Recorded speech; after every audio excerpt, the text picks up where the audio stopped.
कल जो एक तरह से कहा जा रहा है कि रिकॉर्ड हुआ है जीएसटी, उसको आप कैसे देख रहे हैं? क्या देश की जो अभी आर्थिक स्थिति है, जो माली हालत है, खास तौर से ट्रम्प टैरिफ के बाद, तो जैसा कहा जा रहा है कि इससे राहत मिलेगी, आप क्या सोचते हैं? नहीं, देखिए, जितने स्टेट्स हैं उनको कम से कम उनके टैक्स रिसीव में से 8 से 10,000 करोड़ कम हो जाएंगे। तो इनका कंपनसेशन मैकेनिज्म क्या होगा, इसका तो कोई जिक्र ही नहीं है। और फिर दूसरी अहम बात यह है कि यूनियन गवर्नमेंट का जो लार्जेस्ट रेवेन्यू स्ट्रीम्स है, जो आउटसाइड डिविजिबल पूल बोलते हैं, वो सेस एंड सरचार्जेस हैं, जो दोनों मिलाकर 5,23,000 करोड़ फाइनेंशियल 24-25 में था। और non tax revenue dividends, including dividends, PSU से आता है, आरबीआई से सरप्लसेस, सर्विस चार्जेस, वो आ जाता है 5,45,00,000 करोड़। तो हमारा मानना ये है कि स्टेट्स को तो खाली ग्रॉस टैक्स रेवेन्यू शेयर मिलता है, सेंटर का जो मिल रहा है सेस एंड सरचार्ज में, वो तो इरोड करता है डिविजिबल पूल के साइज को। और सेंटर रिकॉर्ड सम लेता है सेसेस के ऊपर, fuel, GST, compensation, infrastructure, education, मगर ये डिवाइजिबल पूल से बाहर है। स्टेट्स का तो हिस्सा इसमें नहीं है ना, तो स्टेट्स का नुकसान होगा।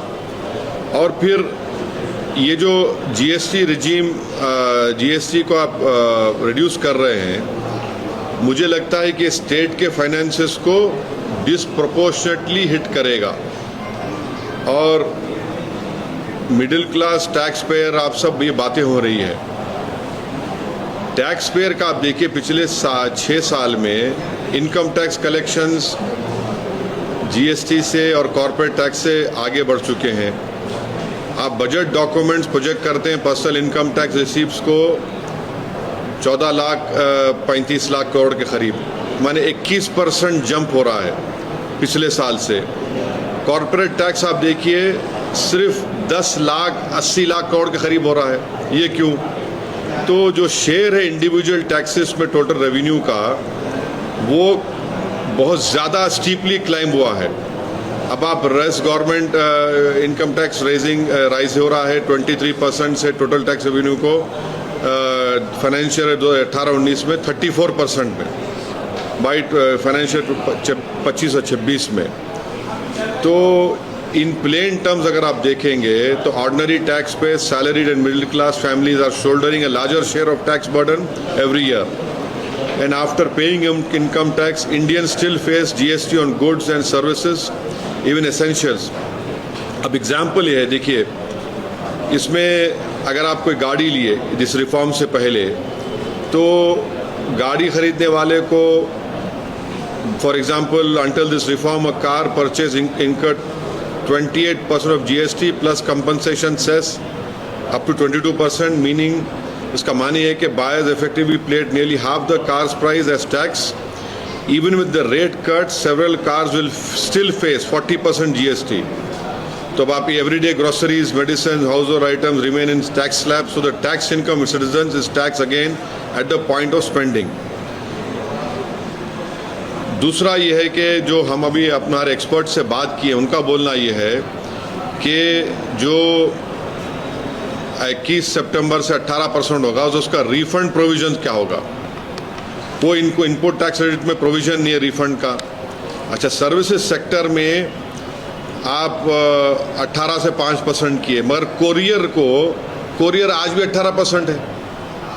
अब कोरियर तो आम आदमी इस्तेमाल करता है ना, तो उसको आप 5% में क्यों नहीं लेके आए? एसेंशियल सर्विसेज हैं। और दूसरा, एजुकेशन को आपने कम किया, मगर ये बताइए जो सर्विस प्रोवाइड एजुकेशन में, मिसाल के तौर पे एग्जाम्पल में, अगर कोई बस सर्विस दे रहा है लिख जाने के लिए, उसको आप 18% ला रहे हैं। फिजिकल एजुकेशन है, जो कंपनी एक फिजिकल एजुकेशन बनाकर एजुकेशन इंस्टीट्यूट भी जाती है, उसको 18% लगा रहे हैं आप। फिर ये सब चीज़ें हैं जिससे हमको फिक्र है कि इससे स्टेट्स का और ख़ास तौर से स्टेट्स को बड़ी तकलीफ होने वाली है। सर मिडिल क्लास को खास करके इससे राहत मिलेगी ऐसा? अरे स्टेट्स, अगर स्टेट्स पिट रहे हैं तो फिर कैसे होगा बताइए? उनको कंपनसेशन दीजिए ना फिर आप स्टेट्स को, या फिर स्टेट्स को आप सेस में लाइए, सेस भी दीजिए स्टेट्स को। आप सेस नहीं देते, आप सेस आप देकर तो गवर्नमेंट ऑफ इंडिया तो आप तो अपने आप को मोटा कर रहे हैं, मगर जो सेस और सरचार्जेस में स्टेट्स को हिस्सा आता ही नहीं है, स्टेट्स तो दुबले हो जा रहे हैं, तो फिर स्टेट्स क्या करेंगे फिर? स्टेट्स को ये रेज करना चाहिए। नहीं, देखिए, अगर आप जो यूनियन गवर्नमेंट के जो लार्जेस्ट रेवेन्यू स्ट्रीम्स हैं उसको आप आउटसाइड डिवाइजिबल पुल रख रहे हैं, एक सेस एंड सरचार्जेस है, दूसरा नॉन टैक्स है, तो स्टेट्स को लेके आई ना इसमें। फिर आप स्टेट्स कैसे चलाएंगे भाई? So the central government is arguing that by doing this rate rationalization, we are putting more money in people's hands. Consumption will increase, tax will increase. Do you think this is a solution that they are pitching for the states rationally? These are all rhetoric, dialogues, which we have seen in last 11 years. It has not helped the common man. Sir आपने courier की बात की है, कई सारे ऐसे commodities है जैसे बेसिक नीड ऑयल, शैम्पू वगैरह पर भी उतारा गया है, तो आपको क्या लगता है कि कोई और चीज़ पर इसको उतारना चाहिए था? मैंने आपसे कहा ना कि मिसाल के तौर पर जो रिफंड प्रोविजन है इनपुट टैक्स क्रेडिट का, इसमें कोई प्रोविजन ही नहीं है रिफंड का। अब मेरा 28 लाख का सामान है, आप उसको रिफंड का क्या करेंगे फिर? आप मिसाल दे रहा हूँ आपको, उसके क्या करेंगे आप? तो ये चीज़ें हैं। अब जो आपका इनपुट मटेरियल है टेक्सटाइल का, फुटवेयर का, वो हायर फिनिश गुड से ज़्यादा है, वो उसको क्या करेंगे आप? तो ये सब चीज़ें हैं जिसका सरकार को गौर करना चाहिए था। अब देखते हैं क्या होगा। अब वो ओवरऑल क्या है कि जो मौजूदा जो अच्छा, मोटरसाइकिल है, आपके ने मोटरसाइकिल है, वो सिन गुड्स कैसा हो गया भाई? 350 सीसी के ऊपर। अरे भाई, तुम्हारा कंपनी तुम्हारे को नहीं दे रहा होगा तुमको, तुम गाड़ी में फिरते भाई, 350 सीसी के ऊपर वो सिन गुड कैसा हो गया बताइए? सर ओवरऑल क्या ये वेलकमिंग डिसीजन है आपकी तरफ? सबसे बड़ी बात नहीं, हम वेलकम नहीं कर सकते क्योंकि स्टेट्स की हालत बड़ी खस्ता हो जाएगी। स्टेट्स के फाइनेंसेस पे, रेवेन्यूज़ पे बहुत बड़ा असर पड़ेगा, और सरकार उनको कंपनसेशन क्यों नहीं देती? फिर कम से कम एक स्टेट को 8 से 10 हज़ार करोड़ के रेवेन्यू का लॉस होने वाला है, इनका जो मिलने वाले हैं। जो मौजूदा आर्थिक हालात में देश के, खास तौर से टैरिफ लगाने के बाद लॉजिक ये दिया जा रहा है इस रिफॉर्म्स को लेके कि जो उससे हालत खराब होती जा रही थी उससे कहीं न कहीं राहत मिलेगी। कैसा राहत मिलेंगी? मैं आप जब भिजा रहा हूँ बना के एक्सपोर्ट करूँगा, मैं 65,000 करोड़ का मोटर पार्ट्स का एक्सपोर्ट है अमेरिका को, आधा तो हिट कर गया। जेम्स एंड ज्वेलरी में और रेडीमेड गारमेंट्स में ये लेबर इंटेंसिव है, ये हिट कर गया। उसका क्या कर रहे हैं आप लोग? So some Congress leaders have pointed out that this rate rationalization coming now, more than an economic reform, it's a political move ahead of elections. Do you think? So I don't see that is for them to answer. Sir कई regional parties का यही demand था, जो भी करते हैं आपके साथ। कौन कह रहा है तेलंगाना के सियासत करते हैं हम? आने आप क्यों लिमिट कर रहे हैं हमको? नहीं, तेलंगाना कर तो यहाँ क्यों आते फिर हमारे पास? आप नहीं, तो क्योंकि तेलंगाना की सियासत पे आपका एक मतलब आपका असर पड़ता है, हर जगह असर पड़ता है। यूपी की सियासत में एक चीज उभर के आई है, एक राजनीतिक परिवार में जिसके आप करीबी भी रहे हैं, सपोर्टर भी रहे हैं, जो MLC कविता है केसीआर की बेटी, उन्होंने एक तरह से जो उनकी प्रेस कॉन्फ्रेंस देखी जाए तो पार्टी के खिलाफ बगावत कर दिया है, और उसके बाद उनको सस्पेंड भी किया गया है। इस पूरी राजनीतिक प्रक्रिया को आप कैसे देखें? नहीं, मैं केसीआर की इज्जत करता हूँ। TRS पार्टी बगैर केसीआर कुछ भी नहीं है। Sir India, China, Russia relations, India, China, चीन और रूस की जो अभी जिस तरीके से रिलेशन बढ़ रही है, आप कैसे देख रहे हैं? क्योंकि एक तरफ हम देख रहे हैं टैरिफ। एक बात हमको बताइए, जितने पेट्रोलिंग पॉइंट्स पर हम पेट्रोलिंग नहीं कर सक रहे थे, 65 में से 25 पर नहीं कर सक रहे थे, हम कर सक रहे क्या पेट्रोलिंग वहाँ पर? क्या बदले? नहीं, सुन तो लीजिए, ये सरकार से हम पूछ रहे हैं। जो टेरिटरी पर, हमारी टेरिटरी पे जो बफर जोन बना दिया गया, हम जा सकते क्या वहाँ पर? नहीं जा सकते।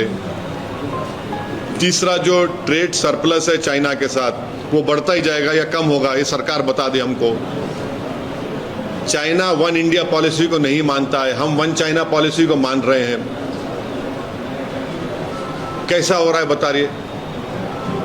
आज भी वो कहते हैं, कई जगह पर बोलते क्या वो वन इंडिया पॉलिसी को मानता है?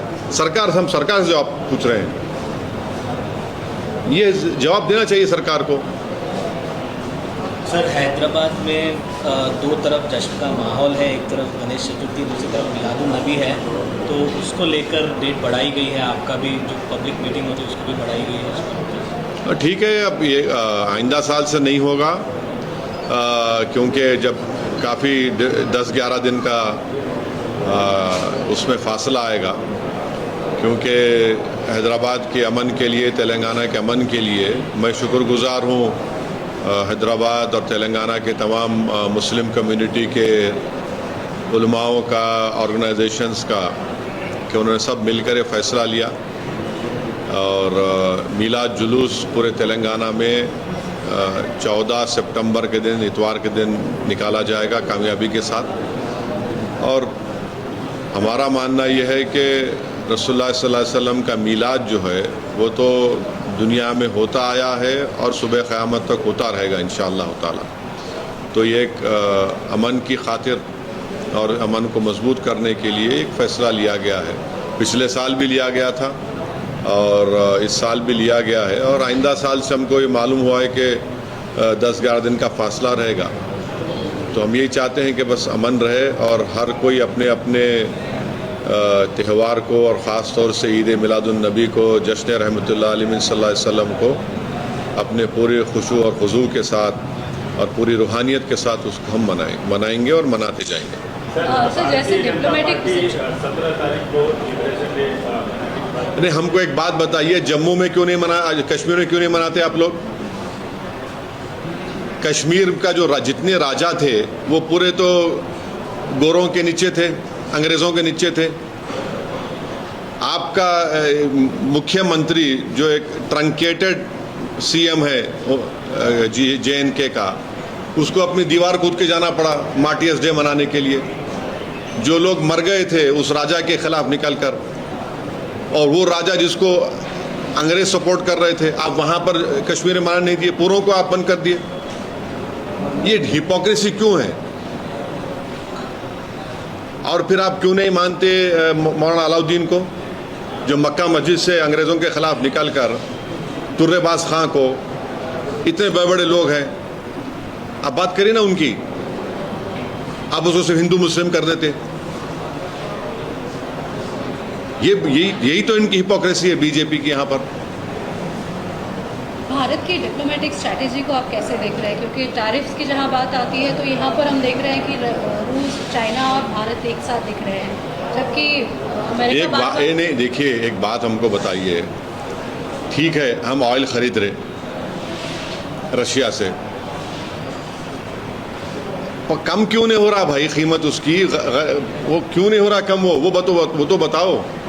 ठीक है, हमारा सॉवरेन डिसीजन है, हम खरीदे, कोई हमको बोल नहीं सकता हम कहाँ से खरीदे ना खरीदे, मगर पब्लिक को फ़ायदा क्यों नहीं हो रहा? फिर खाली बड़े बड़े सरमायादारों को, बड़े बड़े लोगों को फ़ायदा हो गया, कंपनीज को फ़ायदा हो गया। जिस तरीके से अमेरिका कह रहा है कि भारत की दोस्ती जो रूस के साथ हो रही है उसी की वजह से यूक्रेन का युद्ध चालू है और तेल के साथ। अरे देखिए, ये ट्रम्प को हम बोलना चाह रहे, तुम में अगर इतनी हिम्मत है ना तो वो बंद कराओ जो जेनोसाइड हो रहा है गाजा में, बकवास बंद करना बंद करो तुम। मैं 6 जंग बंद कराया, अरे जो दुनिया, सारी दुनिया देख रही है अपने घरों में बैठकर, जो जेनोसाइड फलस्तीनियों का हो रहा है, रुकाओ ना उसको। हिंद रजब एक बच्ची है, मालूम आपको, उसकी गाड़ी के ऊपर 300 गोलियां चलाई इजरायली फौज, 300 राउंड्स। बोलो उसके ऊपर ट्रम्प क्यों नहीं बोलते? उसके ऊपर जेनोसाइड हो रहा है, सारी दुनिया के घर में लाइव टेलीकास्ट हो रहा है जेनोसाइड, उस पर नहीं बोलते मैं ये बंद करा, मैं वो करा। रहे क्या तुम क्या एम्परर हो? दुनिया के तुम्हारी बात को क्यों सुनेंगे? तुम एक लिमिटेड टाइम के लिए 3 साल के तुम प्रेसिडेंट उसका तुम चले जाएंगे। बंद कराओ गाजा की जेनोसाइड को, नहीं बंद कराएंगे क्योंकि पूरे ज़ायनिस्ट को तुम सपोर्ट कर रहे हो। So you had previously cited India's obligations under Genocide Convention that they should support Gaza. What do you expect from? No, the minimum, the least that the Modi government can do is that they should condemn this genocide of Palestinians in Gaza, and we are forgetting West Bank. 40,000 Palestinians have been uprooted from their homes. These Zionist supporters say, no, 7th October happened. What about West Bank then? How is it that 40,000 Palestinians have been uprooted from West Bank? Every day their houses are being removed, demolished over there.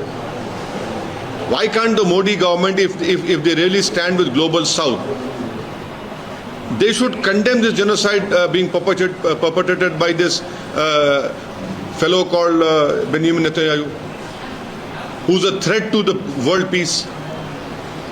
Do you think on the famine side also the government can do? It is a man-made famine in Gaza. People who go to collect food have been shot dead. And the whole world is seeing, everyone is seeing, but no one has the courage to put an end to this genocide. Me and you have not seen the Holocaust done by Hitler to Jews. But right now we are seeing, which is being live telecasted in our homes, whether through TV channels, through our phones, through various social media websites. But no one is stopping the genocide. What good is this verbal support? No, we are for 2 states. Where will that state will be when people are being uprooted and killed? When plans are being made by this Trump's son-in-law that he wants to construct a Riviera in Gaza? Who the hell is he? I demand from my government that you must condemn this genocide. You must put an end to this genocide and say in clear-cut terms, we are not beholden to the Israeli government. Even if we are purchasing any equipment or arms, we are paying them money. They are not doing any charity to us. India has always stood on the right side of history. If Narendra Modi keeps quiet, then history will not remember him and all these world leaders who are just mum on it, who are silent on this genocide.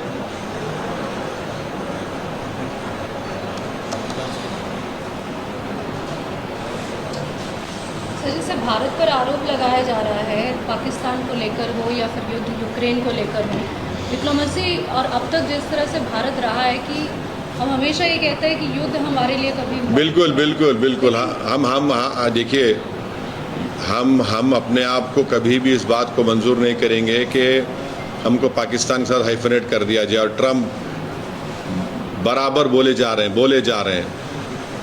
वो तो मोदी को नहीं वो बोले, शुक्रिया भी नहीं अदा किया, मैंने तो रुकवा दिया। मैं तो किसने किया था अब की बार ट्रम्प सरकार? मैं किया था। आप लोग पूछते नहीं है ना मीडिया में, आप लोग इतना क्यों डरते? किसने किया था? हाथ पकड़ के 2 आशिक चल रहे हैं अहमदाबाद के स्टेडियम में, बहाओ मेरा महबूब आया है ट्रम्प। किसने किया था? अमेरिका जाकर। अब पूछिए ना क्या हो रहा है। फरवरी 2025 में जाकर आप मिले, बात किए थे। उस वक्त मैंने आपको कहा था कि मोदी की मौजूदगी में, हमारे प्रधानमंत्री की मौजूदगी में एक विदेशी देश का सदर कह रहा है कि ये हमसे हथियार खरीदेंगे, हमसे ये खरीदेंगे, जब ही हमको रोकना था। आप उठाकर मेरी स्पीच देखो आप, अगर हम 2017-18 में ईरान का ऑयल लेना बंद नहीं करते तो आज ये स्थिति नहीं आती थी। उन्होंने कहा कि मत खरीदिए, हम नहीं खरीदे। अगर हम उसी वक्त बोलते कि तुम कौन होते, हम ऑयल खरीदेंगे, जैसा आज आप कह रहे हैं कि हम ऑयल खरीदेंगे, और उस वक्त आप बोल देते कि हमारे देश के लिए ईरान का ऑयल चीप ऑयल था उस वक्त, वो तो रुपीस में हमसे पैसे लेने तैयार थे। हमने बंद किया, गलत किया हमने। इतने साल वेरियस गवर्नमेंट्स ने यूएसए की रिलेशनशिप में इन्वेस्ट किया, आज क्या हो रहा है? सब खत्म हो गया। सर फिर से वही सवाल, कब बिहार जा रहे हैं और कितनी सीटों पे लड़ेंगे? फिर वही जवाब, वक्त पे सही जवाब देंगे।